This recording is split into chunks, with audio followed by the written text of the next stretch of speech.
have a chance to get one of these, if I could hold yours up, one of these call camps. One of these call camps. Okay. So call camp is a movement. Call camp is like Fight Club. You know, the first rule of call camp is we actually talk about call camp, right? But the whole idea behind call camp is it's a group of sales professionals and sales leaders that want to actually get into the execution of conversations at the call level. And they want to hear what other people are doing at other organizations, what the best practices are. Like Dave was talking about this morning, having conversations turn into a science so we can start to actually be thoughtful in our approach of what we try, what works, what doesn't, how we measure that, how we adjust that along the way, and how we can learn from each other what those things sound like. Because the reality is, well, let me ask you a question. How many of you have listened to a call in your organizations in the last week? Raise your hand if you listened to a call in the last week. Good, so that's probably why you're at the session. Okay, and when you listen to calls, would you categorize yourselves as being, and I just would curious to hear from you, as being surprised at what you hear versus, wow, that call was executed exactly how I thought it would be, versus, whew, wow, we're in real trouble here. Like, what are some of the reactions that you get when you listen to some of the calls your reps make? Why did they say what they said? Why did they say that? Yeah, what else? Where did they learn that? Where did they learn that? Where did that come from, right? That's not what we taught them. Or that's not true. When did we start selling that? What's that? When did we start selling that? When did we start selling that? That's a funny one. When did we start selling that product again? That's interesting. Any others? Why did they go down that path? Why did they go down that path? Every call has what I call forks in the road. And if you listen to enough calls, and I have, you hear you could go left or you could go right. And a lot of times they go right when they should have gone left. And those little things are the difference between somebody who converts at a very high percentage, and I don't care if they're converting leads to opportunities or opportunities to deals, versus those who convert at a much lower percentage.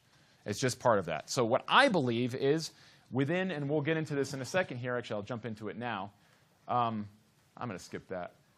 What I believe is that there's all these conversations happening inside of organizations every day.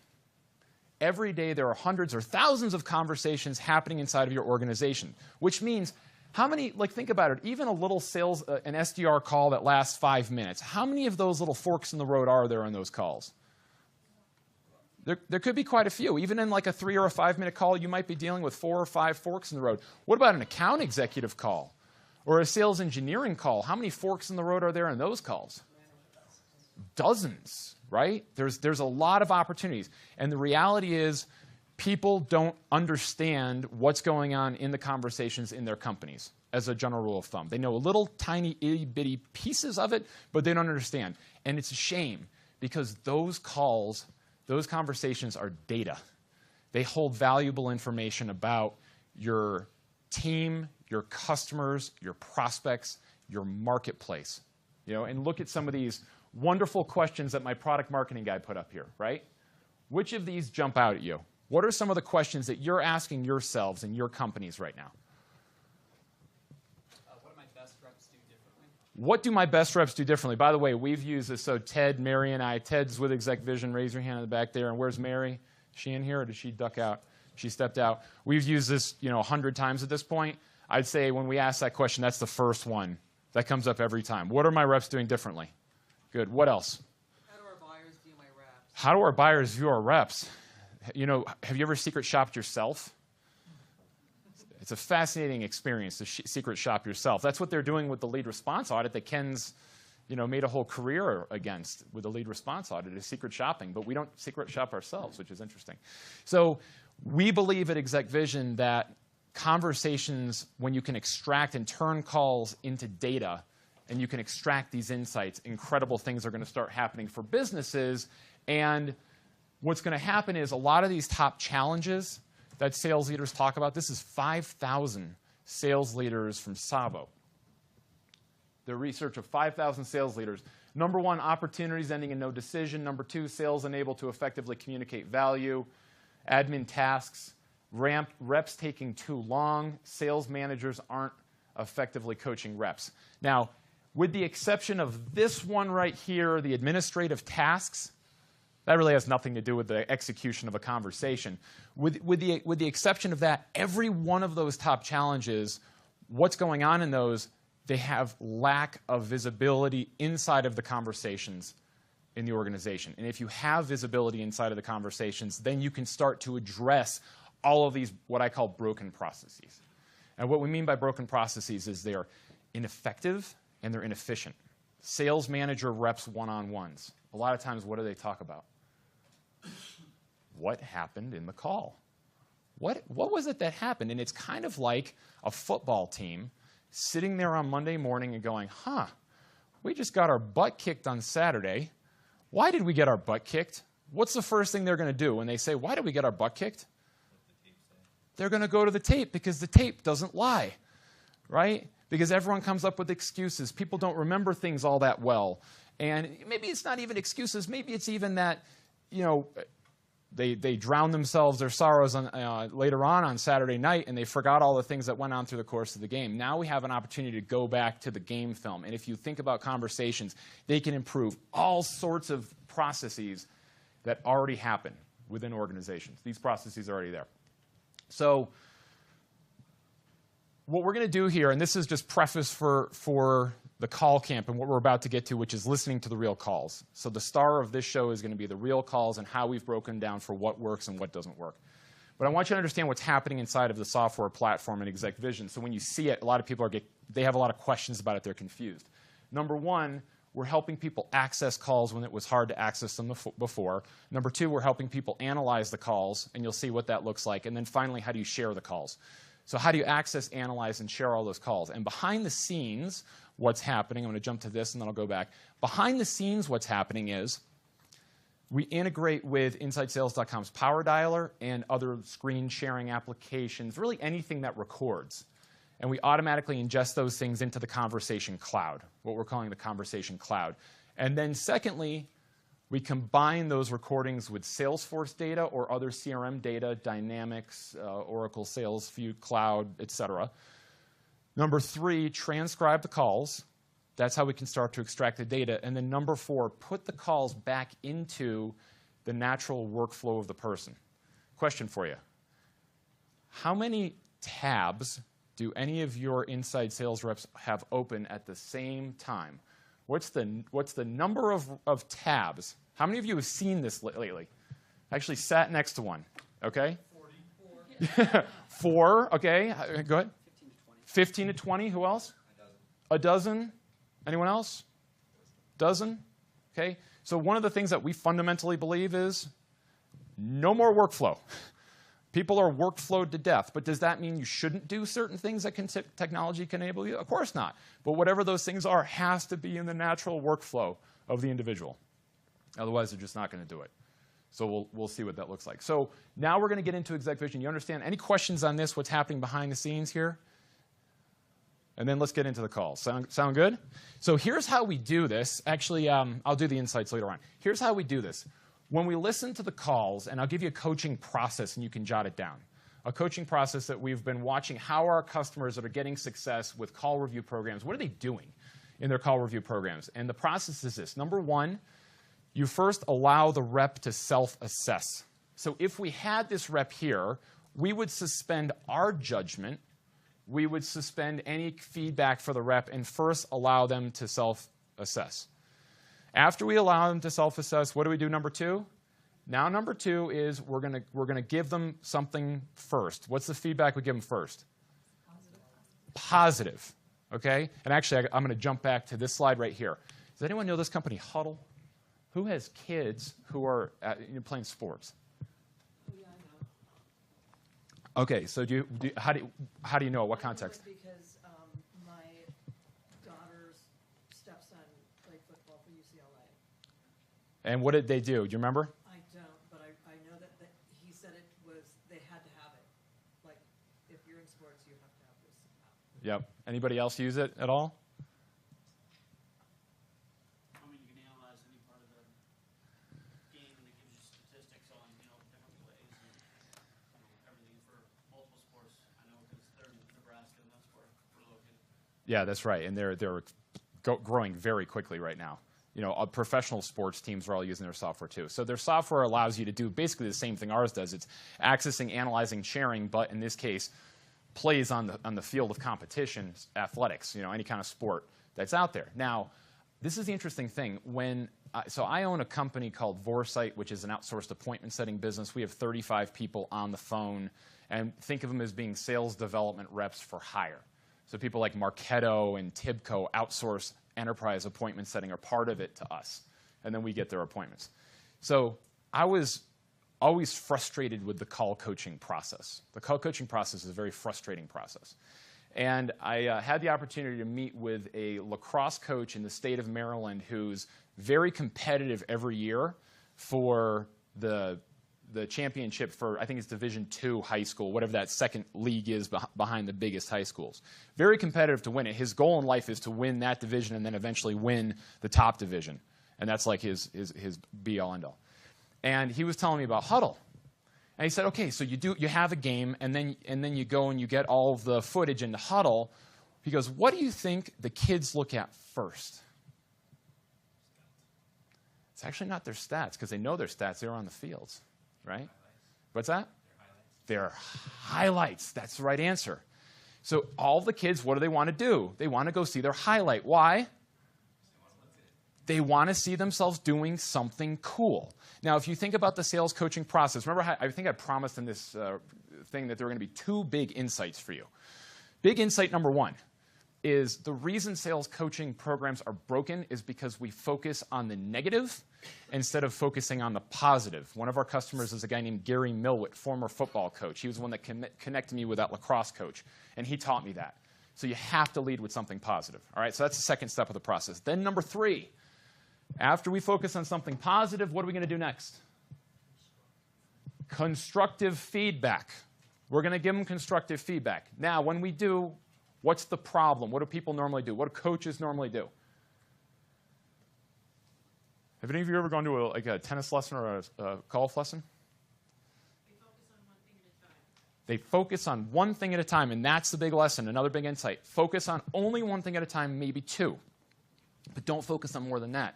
People try to coach too much stuff. Then number 3, that's when we practice and role play, because we're practicing and role playing a real scenario. How many of you think role playing is just an awesome process that everyone takes seriously and it works really well? Right? You're going to be like the only person with your hand up on this one, because you've done it the right way, Lorraine, right? Really well. The last part was Yeah, okay. So role playing is just fundamentally kind of a tricky and broken process. You're coming up with these scenarios and seeing how they're going to work. What's better is watch the game film and then practice the actual scenario that happened on the game film, which is probably why you said it works. Okay? It's so much better. So get a call recording, practice that scenario, put your chair back to back. Here's another thing we're bad at it inside sales. People like to role play like this, and then they start looking at each other and laughing, right? And they're not even, right? No, this is how the role play goes. Or even better, go in the other room and call me, because that's what you're doing, all right? Then finally, track progress over time and praise and create a library of best practices. And that's a key. When people see, how would you feel if one of your sales calls ended up in the best practices library? Awesome. All right. So that's the big insight. Big insight from HubSpot. Then I promise we're getting to the calls. Okay. This was interesting. Who knows HubSpot in the room? Raise your hand if you know you've been living under a rock like the Geico ads, the caveman under the rock. Okay. So HubSpot is a bunch of MIT math geniuses in Cambridge, Mass. And what HubSpot does is when they saw our technology and they became a customer and they really loved it, but they said, yeah, we don't like, because we recommended a cadence to them. We said, we recommend, hey, every week your rep should send 2 of their calls to the manager. And then the manager has to go provide feedback on those calls and then give that feedback to the rep. Seems pretty obvious, right? That's what we saw our other customers doing. They said, we don't like that model. I said, why? They said, it's a math problem. You've got 10 direct reports for 1 manager. So imagine you're the manager on Friday afternoon. You get 10 direct reports sending 2 calls each. You got 20 calls sitting in your inbox that you got to do something with. You're just feeling like you're processing paperwork at that point, and you're not really engaged in what you're doing. So what they did is they flipped that model on its head. They set it up so that every one of their reps has to listen to their own calls and start commenting and breaking down their own calls first, because they have to have an opportunity for self-reflection first. So if you want me to coach you, you have to do something. You have to earn me spending time with you and coaching you. I'm not just going to do it because, right? And that puts a bit of the development ownership onto the rep, which is where it should be. They own their own careers. You don't own their careers. You certainly help make their careers better. So they flipped it around like that. And now when the call, now that the call has been commented on and marked up, once that call gets to the manager, now the manager's job becomes a lot easier. Because rather than having to sit there and listen to every minute of every call and trying to figure it out, now they're starting to say, well, wait a minute. The way that they thought about this, the way they commented on this part of the call was incorrect. They're not thinking about it right. Versus one I'm actually going to share with you right now from a guy in our operation named Mark Chrisman. He's gotten so good at breaking down his own game film, he doesn't need us anymore. He's done. I mean, we listened to one the other day, and I was ready to start marking it up, and every time I was about to hit the button and mark it up, he had already done it. And that's what you want to get to. How can you create that kind of consistency? Questions on that? HubSpot or Huddle? How do you do it right now? I'm curious to how other people do it. Is anybody doing that approach? So it's super time consuming, right? So I go into all the calls that are recorded where they actually had a conversation, and I have time marked down on my calendar. And honestly, it's probably once or twice a week, just because I almost kind of dread it, because it's really time consuming. And so the paradigm shift of giving some ownership to my guys to review the calls beforehand, I think is really cool. And obviously, it's all manual, right? Like I don't have anything automating the process, so Yep. it's time consuming. That's right. That's right. And that becomes a admin time-consuming managerial task, as opposed to it's all about how do we get the most impact with our coaching calories. I want to burn as few coaching calories to get the biggest coaching impact. And if I can do that consistently, I become a force multiplier in my team. And this is the key. You drive, and I wrote an article about this called Sales Leadership Boils Down to 2 words. I recommend you Google and check it out. It's been shared like 600 times at this point. People are loving it. Sales leadership boils down to 2 words. And we hear, Ted, what words do we hear over and over again? Consistency and accountability. But we hear consistency number 1. And every time that we've been walking around this conference just talking to all of you and listening to what you have to say. And every time we say, hey, what are some of your challenges? What are you struggling with? We hear we need to get more consistent. We need to drive more consistency in the organization. So how do you do that? All right, so with that, let's finally get into the calls and listen to a couple of calls. Okay, first one I'm going to play is we run a conversation competition at Vorsight, and every month the reps also send their best calls to their manager, their best call of the month. The manager takes the best 2, sends them to our CEO. The CEO listens to them, ordains a winner. Winner gets a day of PTO. The reps love it. Once a month, they love it. They're best spiff ever. People are totally bought into it. They get really jazzed about it. We've never had, you would think that people would be upset about if someone won when they came in second place. Never, because of the consistency. Every runner-up goes, you know what, that call was better. That call should have won, because they all know what good looks like. That's another thing to jot down is, do my reps know what good looks like? If your reps don't know what good looks like, how are you going to have them hit a target? Right? That's like saying, hey, I want you to run a mile. Would they say, how fast, coach? I don't know. What do you think is good? Right? It makes absolutely no sense. So they have to know what good looks like. So here is what good sounds like. And then we're also going to listen to some ones that aren't as good. All right. First is, let's go to Chrisman, April. This is a good one.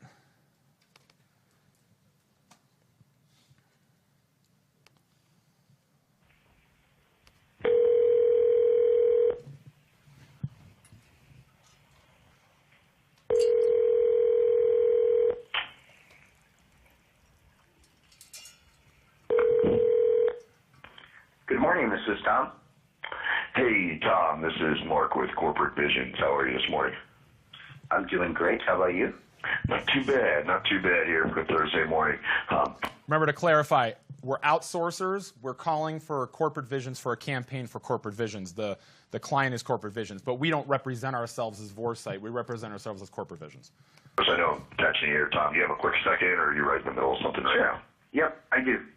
Okay, perfect. So actually, I was touching base.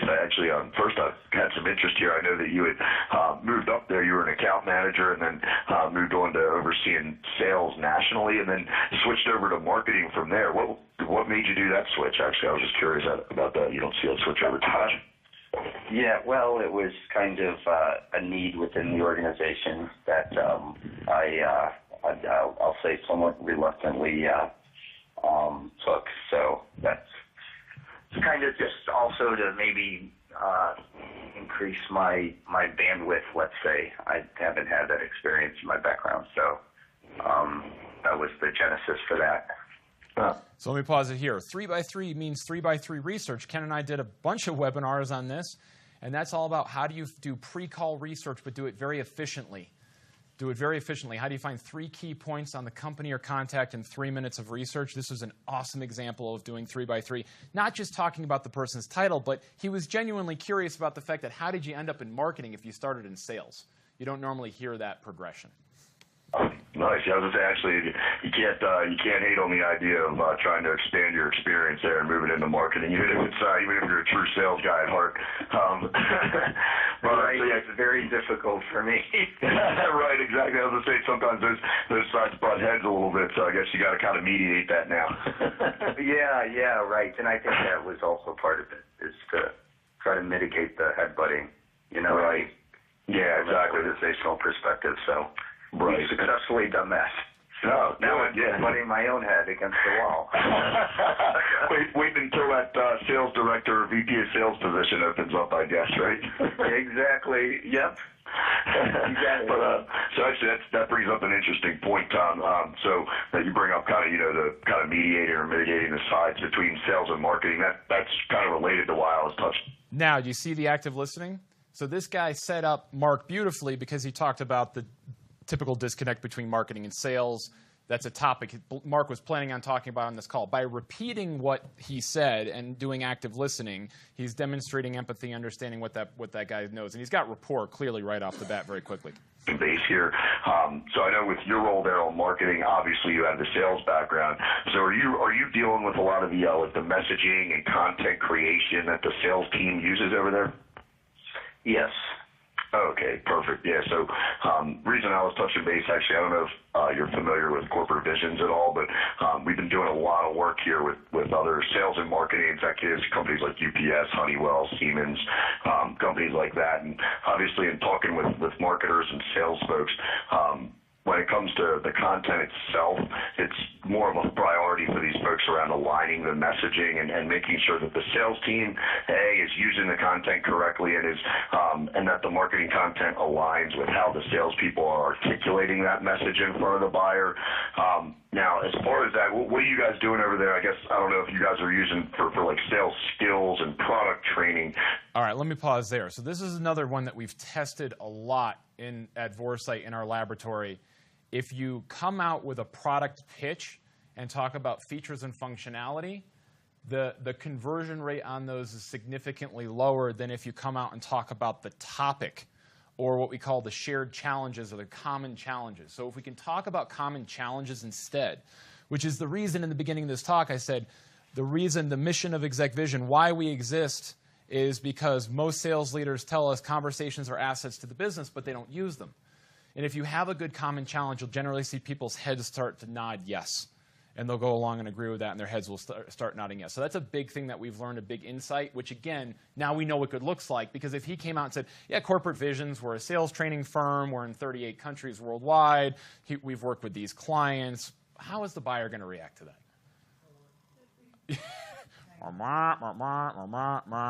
Right? But now instead, he's showing this buyer, he understands his world. He understands where he comes from by understanding the common challenges.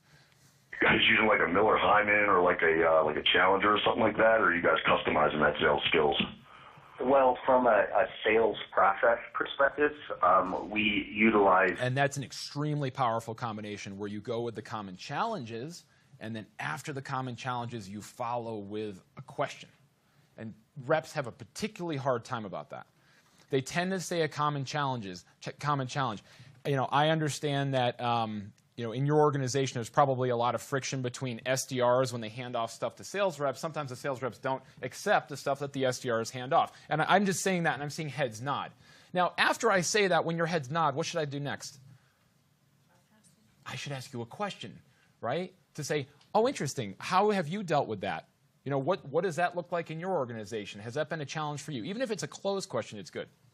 The methodology and Wilson Learning, if you're familiar with them, with the counselor sales approach. Oh, That's yeah. kind of like our mantra within our sales group, and we found it to be really successful, and it's established common. I'm going to fast forward through this because he gets him talking so well. Remember, this is a pure cold call. 12 minutes and 51 seconds. Stone cold, no lead, no nothing. Calling a list that was uploaded in Salesforce for him. That's it. And our calls are like this all the time now because we have a game plan and a blueprint for it. This is what a good call sounds like. These are the elements of a good call. I'm going to jump to how he goes for time, and then after that, we'll go to the next call. Vocabulary that we actually, I had a colleague of ours here had actually been doing some work with them and is now working pretty closely with them. So I'm recently familiar with them over the past few months. I hadn't heard of them before, but she speaks of developing helping to work with the marketing team to understand somebody like your message that you're conveying to the buyer, and really focusing on our focus is on helping you guys to get inside the head of the buyer and really make sure that the sales team is aligning their conversations with the. Did you hear the verbal nod? This is another fascinating one. So when you really break down conversations and break down game film, and what you're gonna find is when you hear the verbal nod, we haven't actually measured it yet, so I don't know the exact numbers, but when you hear the verbal nod, the conversion rates go through the roof. When the prospect goes, that's what you're listening for. And reps miss it. So another thing that we constantly have to coach our reps on is when you hear the verbal nods. At one point when I was early in selling Exec Vision, I was in the middle of just the heat of the moment on a sales call, and my business partner, our CEO, has no regards to this whatsoever, kicks the door open, wants to talk to me right now, and I'm like, I'm in the middle of something, right? And he sat there and listened, and then he wrote on my whiteboard, you're missing the verbal nods. And he was right. And I'm a guy who teaches this stuff, right? So you have to have someone who can be objective outside of you, looking at you and helping you to realize those things. So when you hear the verbal nods, what should you do? Ask a question. Marketing content and with each stage of the buyer's journey, but also aligning their conversations with they're centering them around how the buyer makes decisions. So that's why I was reaching out to you here, Tom. And I know with your you have both the sales and the marketing experience, so I thought that'd be a good conversation. Wanted to find some time to just kind of talk more about that and how you guys are using Wilson. Now, this was my feedback to him. How do you go for time when it's time to transition and go for time? What do you want your reps doing when they ask for the meeting? Huh? Yeah, but think about it. Have you had sales development reps call you and they ask you for a meeting? When they get to asking for time, it's almost like asking someone to go on a date with you, right? So how do they usually do it? Is it okay? They're asking for permission. Yeah, I'm hoping maybe it would be okay if we could kind of set something on the calendar, maybe a month, maybe 45 days from now. I know how busy you are. It's like this wussy asking for time, right? Do we want that? No. Does the buyer want that? No. What does the buyer want? Tell me what day and time, and that's it. Yes. The purpose for my call is to schedule some time with you. So the feedback I had for Mark on this was, great call. You don't need all those extra words. Just get to the point. You've earned the right to ask. It's like asking the girl out on the date. Like, you've earned the right, man. Just ask. Just ask her, and you'll get the meeting. How that ties into some of the work we've done. Obviously not today. Do you have some time like later next week, like next Thursday or Friday, the 14th or 15th, for a conversation here, Tom? Sure. Okay, I'm going to close this one out. But now what he does, now this is interesting. How many of your SDRs, after they ask for time, would just be done with it? They'd schedule a time and they'd go off on their merry way. That's the goal. That is the goal, right? the goal. However, this is something we've learned. There's this period of time, the extra time that happens after you ask for the meeting. In order to make this the best use of your time, do you mind if I ask you a few more questions? If you got someone like this guy's not going anywhere. This guy's engaged, and while we have him engaged, we can gather all sorts of information that we can use to further qualify, set up the sales rep so the next meeting is really good, right?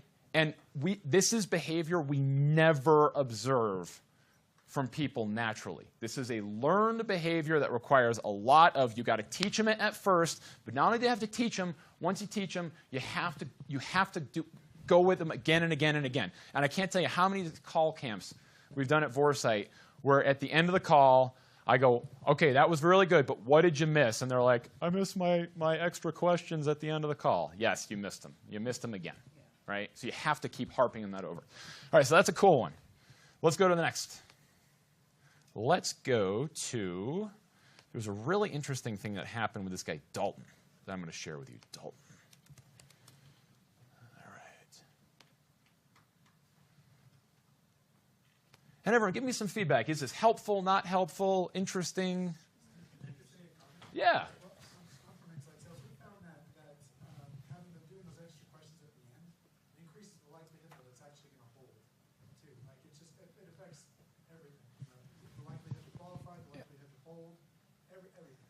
So you know what the number one criteria is in the extra question time that'll make the meeting stick? Do you have any idea? Do you still think this makes sense to us to talk? No, I would think something like that. I like that guess. Any other? Can I have your mobile number? You're right. We've talked about that before. It's actually not that either. So that's a really good one to ask. Can I have your cell phone number in case we have trouble connecting day of? I'll only use it for this purpose. People will give it to you at high rates. You'll be surprised. It's actually the number of people. This is perfect for the Consensus folks who just, Matt was just here from Consensus presenting, formerly DemoChimp. The number of people in the meeting, right? So if someone invites one of their colleagues, those meetings stick at a disproportionate amount of the time, like well over 90% of the time. Versus if you have a meeting with only one person in the meeting, those meetings will fall off very easily. Why? Think about it. Someone's holding them accountable. It's like a gym workout partner, right? They're like, oh, I got this vendor call. Do I really want to do this today? It's so nice outside. And then they just don't show, right? And it's remarkable how, people are very disrespectful, I'm finding, professionally, of people's time these days. I'm guilty sometimes of that, too. Yeah. Are your callers, are they using a scripted formula? They're using sets of talking points, and they're using a guide for what good looks like, but they're not using a script. Okay. They're not using a script. So does the what good looks like change from one company to another? Great question. We just went through that internally, and the answer is it does a little bit based on the company. So, for example, if you're calling from a big brand name company like Tibco, and you're calling into people in IT organizations and Fortune 500 companies that do integration, they've probably heard of Tibco. Right. So we have to ask if you know Tibco. It just doesn't work otherwise, because if you start going down a path, they're like, whoa, hold up, I know everything about Tibco, right? And then we weren't given that information. So it does depend a little bit on who it is, but generally speaking, the formula is the formula. What does that mean? No. Good. Yeah. Just super quick. So we went through this phase, I don't know, about a year ago, where there were all these best practices for getting appointments to hold, like sending a LinkedIn invitation or sending emails. But I've always firmly held that it all goes down to building the relationship on the call, right? Are you qualifying? Are you reframing? Are you communicating with value to the needs of the client? And this is that's right. So it's building the value in the conversation so that there's a reason for the meeting to stick, and then it's also going to be things like sending them a text that day, getting multiple decision makers in the meeting, and all those things. That's exactly right. Good. All right. So this is a fascinating one. This guy Dalton. So he's calling for one of our clients called Vena, and it's a shame because they're an InsideSales.com customer too. They were supposed to be here today. And he found, completely unknowingly, he found people that were in two very, very different parts of the market. So any market, the research will tell us. Actually, Chet Holmes' research, and his daughter Amanda's here. Chet Holmes' research showed that 3% of any market is in an active buying cycle. 40% is susceptible to looking, and 56% is not susceptible to looking. Now, most of our sales development reps can't ascertain that in the course of a call. They're just not, their ears aren't tuned to hearing it yet.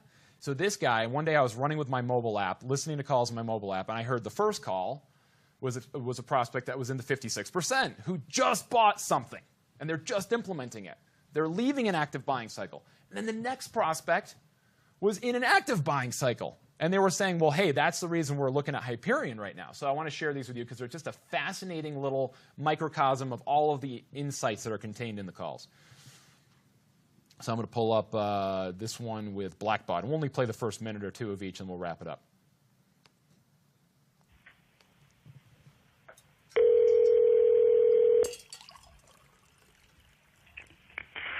Well, this is Mark. Hey, good morning, Mark. This is Dalton over at Vena. And I'm catching you first thing in the morning here. Did you have a second? Sure. Okay, so I understand you're overseeing the FP&A over there at Blackbot. And are you, within that, are you overseeing the budgeting and forecasting within Excel as well? Yeah, only we don't budget and forecast in Excel. We are actually, we're actually going to Hyperion planning. We're in a process. We'll have that done in about 3 more months.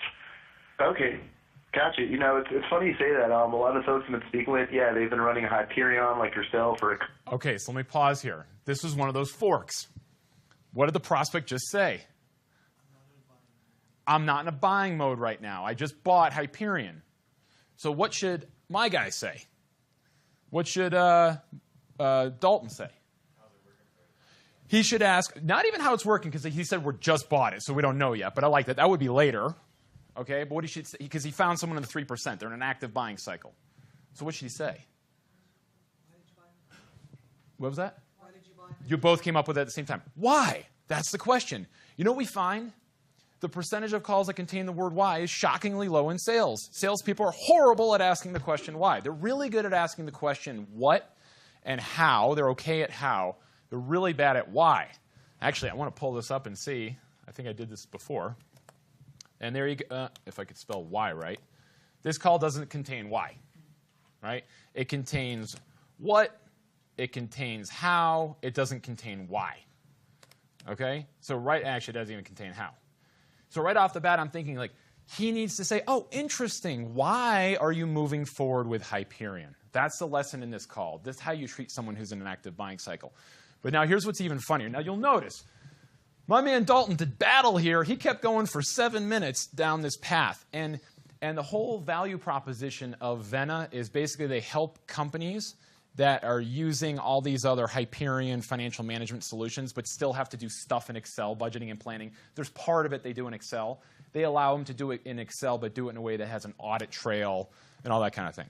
So it's a pretty compelling value prop for this guy. This guy swore up and down, no, at all the last companies I worked at, we never had to use Excel. Never used Excel, no Excel. This is what's funny about that. All right, so my guy gave up. He walked away. He called him back. Look at the dates. March 17th, April 12th. Do you remember the last person who called you out of the blue? Huh? Neither did he. So he got a hard no there, and then listen to this. You're just in time. Well, this is Mark. Hey, Mark. This is Dalton over at Vena. How's it going? Not too bad. Good. Just wanted to touch base here. I don't know if you remember, we had spoken last month, and you had mentioned that you guys were continuing your rollout of Hyperion Financial Suite. That's correct. And wanted to see how that was going for you. Yeah, no, it's going fine. We don't have it done yet, but we're making good progress, and it'll be a couple months more before we get it completed. Okay, good deal. And the reason I gave you a ring here, we've been doing a lot of work with fellow Hyperion users, and every time I talk to one of your peers who's implemented it, they tell us that they still need Excel. So I was just curious if you anticipate using Excel once you have that fully implemented there. Maybe the S-base portion of it, but I don't believe we'll use Excel as our budget, in any meaningful way to do our budgets and forecasts once we get it up. I want to make sure you saw that. Can you see that? Dalton asked the same question again, right? But this is beautiful because the first time he asked the question, I'll make it bigger so everyone can see it. The first call, a month ago, he asked that question, and he was greeted by, we never have to use Excel in our finance process no matter what. Humph. And what did he get this time? A totally different answer. Different day, same prospect, same director or VP of FP&A, same company, totally different answer. Right? And it just goes to show all these calls are relatively unremarkable. I just want to hear that again because it's so interesting. I was curious if you anticipate using Excel once you have that fully implemented there. Maybe the S-base portion of it, but I don't believe we'll use Excel as our budget, in any meaningful way to do our budgets and forecasts once we get it up and running. But wait. We'll still download information into Excel, do manipulations, things like that, I'm sure. We're not going to use Excel, but we're going to use Excel. Not really as part of our normal budgeting and forecasting process. We probably won't use Excel. Okay. I've used Hyperion at other places, and that's kind of my experience there as well. Listen to what he does now. And with their previous experience there, did you find yourself also relying on Excel as well, even with the system fully implemented? Did you hear that? Right? Awesome. What was so great about that question? Why was that question so good? He actually listened. And the interesting thing is, he listened to someone who spoke out of both sides of their mouth. Well, we really don't use Excel, but then we download all the data and we manipulate it in Excel. So he heard these two different things. So he said, well, let me understand how you did it in your last organization. Did you use Excel in your last organization? He goes, yeah, of course we used Excel in our last organization. We'll manipulate the data. Aha. Right? We got him. And the prospect was painted into a corner.